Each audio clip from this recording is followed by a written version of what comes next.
Gracias, presidente. Saludo a la honorable Cámara de Representantes, a los ministros y altos funcionarios aquí presentes. Respetados colegas, algunos de pronto piensan, o ha rondado por su cabeza toda la mañana y estos días, sobre si el Congreso de la República es legítimo o no para referendar e implementar estos acuerdos. También se preguntarán si vamos o no a prevaricar de ser aprobado esta referendación de hoy. También nos hemos hecho muchas preguntas estos últimos meses sobre la constitucionalidad o no de la Justicia Especial para la Paz. También nos hemos preguntado, ¿será que los militares van a ser bien tratados o serán sometidos a un régimen oprobioso que los equiparará a los guerrilleros en la Justicia Especial para la Paz? Y también nos hemos preguntado, ¿es moral otorgarle unas penas benignas a los integrantes de las FARC y permitirles en algún momento elegibilidad? ¿O nos preguntamos, ¿será que la Justicia Especial para la Paz va a servir de cacería de brujas, de los colombianos de bien o de quienes hayan ostentado una credencial en un departamento donde haya habido presencia masiva de grupos al margen de la ley? Todas estas son preguntas válidas, pero todas estas preguntas obedecen al miedo que naturalmente suscita la propagación de rumores basados en falacias, en contraverdades. Empecemos sobre la competencia del Congreso de la República. Puede sonar obvio y evidente, pero es menester recordar que en una democracia liberal la base de granito, su elemento esencial, su piedra angular, es el órgano de democracia representativa que es el Congreso de la República. El debate entre los filósofos de la Ilustración sobre si la democracia se expresa de manera directa o a través de sus representantes se zanjó en el siglo XIX. La democracia liberal se expresa a través de su órgano de representación democrática. Esto no quiere decir que los mecanismos de participación directa, como el referendo y el plebiscito, no sean importantes en un Estado de Derecho. Lo son, pero son accesorios. Son suplementarios, complementarios si quieren de la democracia representativa, pero nunca son ni serán su sustituto. Y no lo es, fíjense ustedes, por la misma naturaleza del referendo. Para que exista referendo en este país se necesita previamente una convocatoria por vía legislativa. ¿Qué es más importante acá? ¿Qué va primero? La convocatoria legislativa. Y en lo que tiene que ver con el plebiscito, por su misma naturaleza, jamás sustituirá el ejercicio democrático del Congreso de la República. No olvidemos, respetados colegas, que un plebiscito no es nada distinto a un voto de confianza a un hombre que es la cabeza de la rama ejecutiva, más no en ningún momento al Congreso de la República. No puede ser un plebiscito una mordaza al Congreso de la República. O de lo contrario, imagínense ustedes la siguiente hipótesis. ¿Qué pasaría si nos gobernara un presidente adicto a los plebiscitos, que convocara irremediable e incorregiblemente plebiscitos de forma permanente? ¿Creen ustedes que por esta vía se podría amordazar al Congreso de la República? ¿Se le podría inhibir? ¿Se nos podría impedir de abordar los asuntos de interés del pueblo colombiano? ¿O esto sería aceptable en cualquier democracia? Aceptarlo sería abrir la puerta de la dictadura, de la eliminación de la división de poderes y por ende de la muerte de la democracia liberal. O hagan la siguiente reflexión. ¿Creen ustedes que un plebiscito puede fijar en el tiempo una política o una decisión en una democracia? ¿Creen que un plebiscito cierra el debate y tira la llave para que nunca más se toque ese tema? Basta con revisar lo que ha pasado en otras democracias para darnos cuenta que no. En los estados de la Unión Americana ha habido plebiscitos sobre la pena de muerte que lo han aprobado, lo que no ha sido obstáculo para que luego los congresos de esos estados de la Unión Americana hayan revocado esa medida y hayan abolido para bien de sus estados la pena de muerte.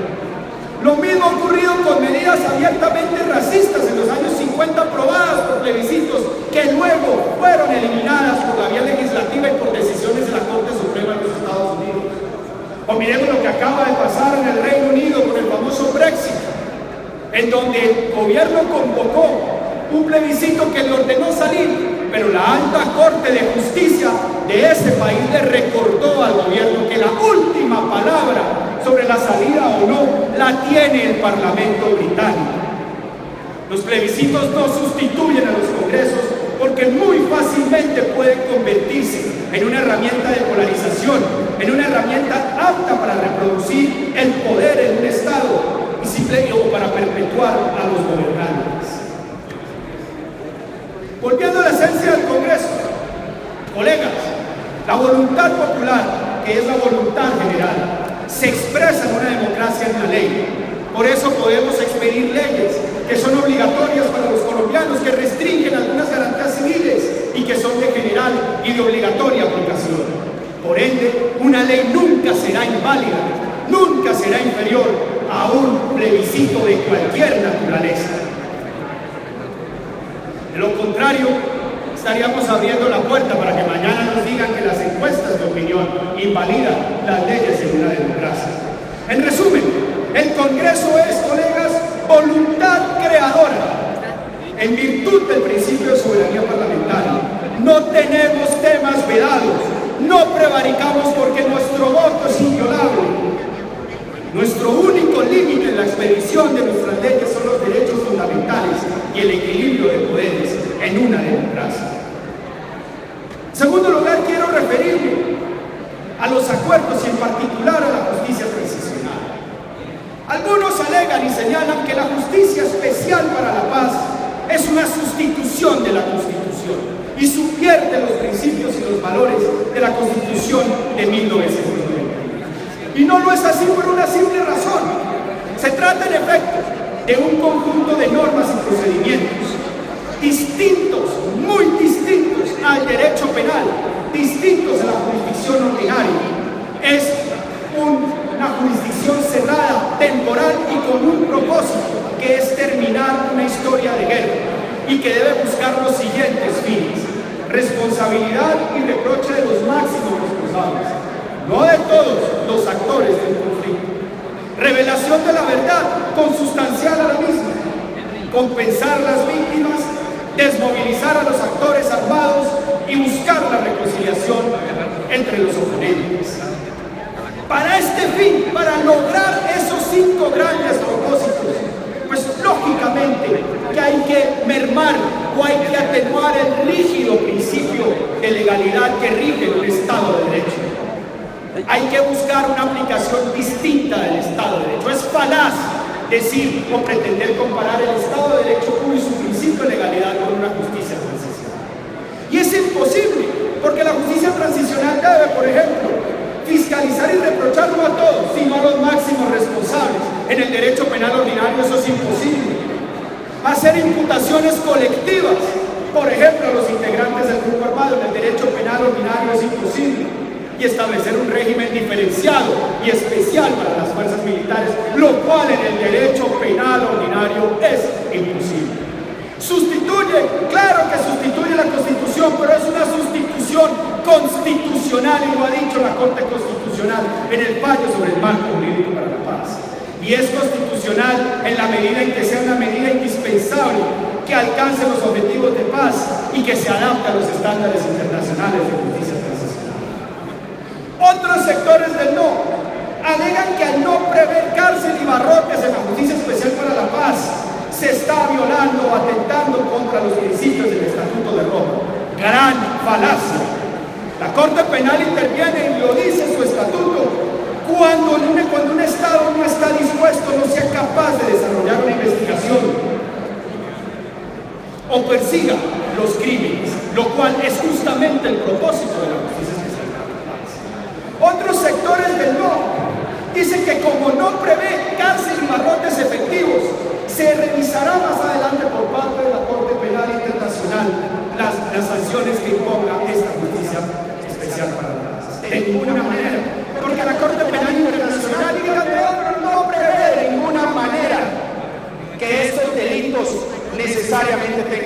de lo que prevé la Corte Penal Internacional es amnistía para el combatiente y para los graves crímenes de guerra y lesa humanidad, respeta desde que exista interés de justicia le establece un amplio margen de discrecionalidad para establecer las sanciones en los ordenamientos domésticos. Por ende, ¿qué debe buscar esta pena? Y aquí está previsto: sanción y reproche a los máximos responsables, condena pública de estas conductas criminales, reconocimiento del sufrimiento de la víctima y prevención de los delitos futuros.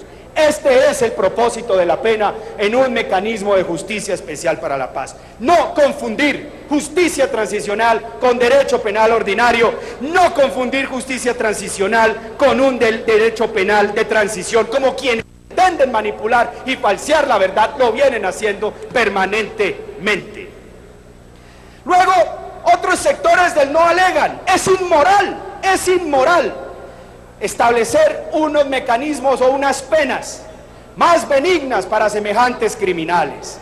Ahí la reflexión que nos debemos hacer es la siguiente: ¿qué naturaleza o qué fin cumple la pena en una sociedad democrática?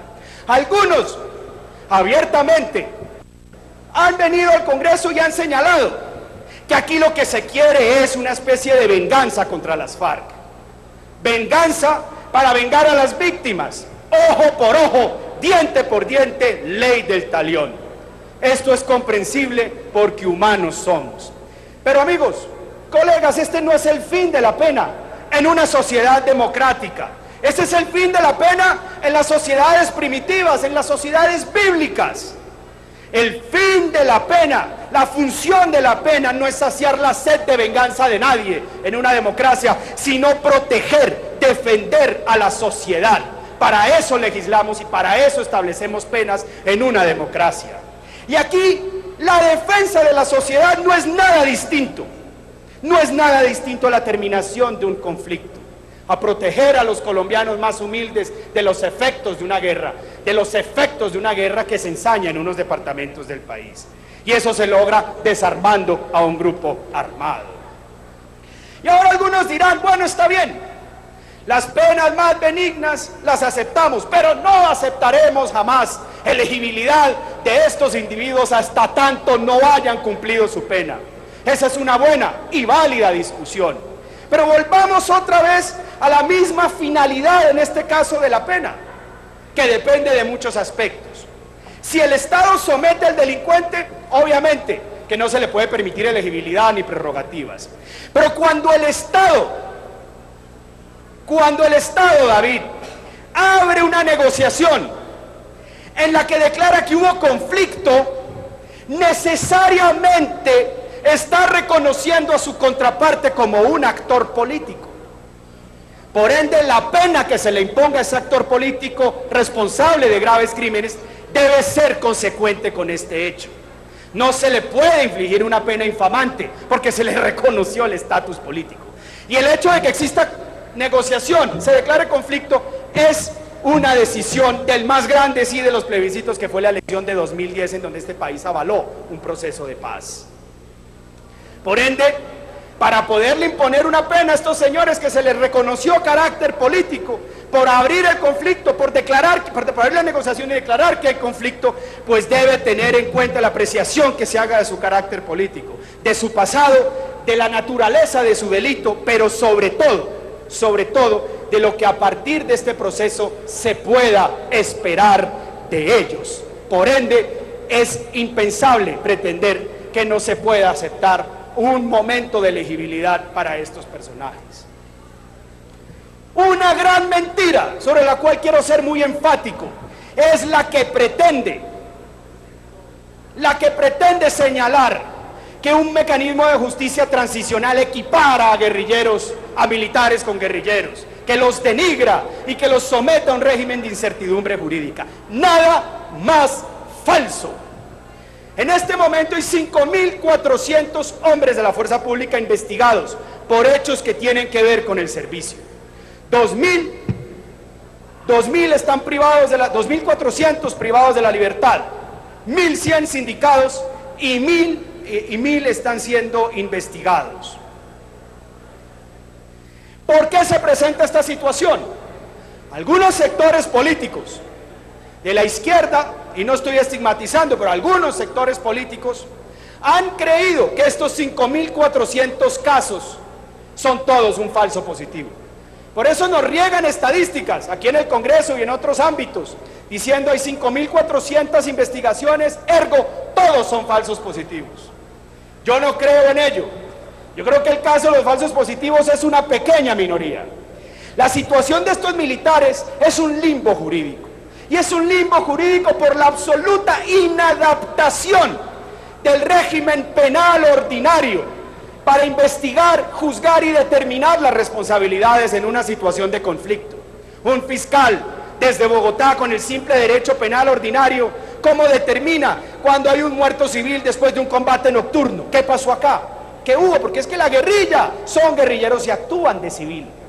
Así, y en esa situación tenemos a miles de militares enfrentando una situación en donde el derecho no les ofrece respuesta. Estos militares no están pidiendo nada distinto a que se haga justicia. ¿Y cómo creen ustedes, colegas, que se hace justicia en este caso? Pues aplicándoles un régimen penal distinto, un régimen penal especial que les aplique el derecho internacional humanitario, que no es, como algunos han señalado, un catálogo de derechos abstractos, sino un manual de guerra, cómo hacer la guerra sin cometer crímenes de guerra. Y de ese DIH se deriva lo que los militares llaman el derecho operacional, que es el que permite al operador judicial entender si obraron bien o obraron mal en una situación de combate. ¿Se los puede aplicar un juez ordinario? Obvio que no. Obvio que no. ¿Se los podrá aplicar un juez de la Justicia Especial para la Paz? Por supuesto que sí. Por lo tanto, esa es la situación o la necesidad más grande que se siente por los lados de la fuerza pública. Por último, ¿por qué es importante en el caso de los militares y los miembros de la fuerza pública un régimen especial? ¿Y por qué no van a recibir el mismo tratamiento penal de los guerrilleros? Por las siguientes razones. Porque a ellos se les presumirá siempre su actuar legal. A los guerrilleros se les presume de entrada la ilegalidad de su actuar. Porque sus procesos serán individuales. No habrá imputaciones colectivas como harán con los guerrilleros. Porque su fuero penitenciario, en caso de haber, será distinto, propio. Y porque la delación, a diferencia, ojo con esto, colegas, de la jurisdicción ordinaria, en este sistema penal no establece o no otorga beneficios. El falso testimonio, en cambio, sí significa la salida y la exclusión inmediata de este régimen. Respecto a los civiles, otra gran mentira, que esto se va a convertir en una cacería de brujas, que el señor de la tienda, que por fuerza mayor le tocó pagar, por presión de paramilitares le tocó pagar a los paramilitares, será arrastrado y judicializado, que el diputado, que el congresista, que el concejal, que vivía en el régimen de terror paramilitar terminará ya envilecido por una cacería de brujas. Falso. Ese es tal vez el aporte más importante que se hizo tras la renegociación del acuerdo y el aporte más importante de los sectores del no para mejorar estos acuerdos, y un elemento tan sustancial que por él solo podríamos pensar que estos acuerdos son distintos y nuevos. Aquí se cerró el boquete que le permitía a cualquier organización o a cualquiera señalar con el dedo, con una simple información, a cualquier particular para que lo arrastraran ante la JEP. Eso es falso. Hoy eso ya no va a pasar. Ya no va a pasar porque quedó restringida la participación de los civiles en la JEP a aquellos que hayan participado activamente en gravísimos delitos de lesa humanidad. Y ya, como último punto antes de concluir, respecto de lo que tiene que ver con la propiedad privada en el agro. Naturalmente que por aporte de los sectores del no se consagró la inviolabilidad de la propiedad privada, que yo creo que nunca estuvo en tela de juicio en los acuerdos anteriores. Una propiedad privada, en eso hago un homenaje al Partido Liberal, una propiedad privada que desde el año 1936 cumple una función social, tal vez la más importante y la más grande de las reformas del Partido Liberal, de donde venimos y tenemos origen tantos naturalmente. En resumen, respetados colegas, nadie en el país puede restringir nuestra esencia como congresistas, como Congreso. Nuestra razón de ser es la representación de la voluntad popular, la voluntad del pueblo colombiano, la más alta de las dignidades en una democracia. La voluntad popular se expresa en la ley, porque nosotros, por nuestra representación, se la imprimimos a la ley. No necesitamos de ningún fallo, de ninguna naturaleza, que nos declare este derecho, Alan. No necesitamos que ni la Corte Constitucional, ni el Consejo de Estado, ni nadie nos venga a recordar quiénes somos, qué representamos y cuáles son nuestras responsabilidades en una democracia. Las herramientas como los plebiscitos, reitero, son un voto de confianza a la rama ejecutiva que nada tiene que ver con nosotros. Y de ninguna manera el resultado del mismo puede condicionar el ejercicio del Congreso. Estamos ante un nuevo acuerdo, porque hay elementos sustanciales del mismo. Y hoy vamos, queridos colegas, a refrendarlo, porque es una decisión política soberana del Congreso de la República. Porque nuestro voto es inviolable, porque nuestra decisión va a ser política. De ninguna manera, como también han pretendido señalar, vamos a activar ningún fast track de ninguna naturaleza, porque no está en nuestro poder, eso que lo decidan los señores de la Corte Constitucional. Estaremos eso así atentos, como Partido Cambio Radical, como lo señalaron mis dos colegas, a que estas leyes de implementación deberán ser fieles a la idea de justicia, respetar los derechos de los colombianos de bien. No seremos notarios de leyes que atenten contra las garantías de nuestros compatriotas. No permitiremos cacerías de brujas en esta implementación, ni soberbia impunidad. Estaremos vigilantes para que estos frágiles equilibrios se respeten. Y votaremos sí. Votaremos sí, porque votar sí a esta refrendación es proteger al pueblo colombiano de una guerra. Votaremos sí, porque es la consagración de la victoria militar de las fuerzas militares sobre esta agrupación FARC. Y votaremos sí, porque nuestro deber último es la felicidad y la prosperidad del pueblo colombiano. Gracias.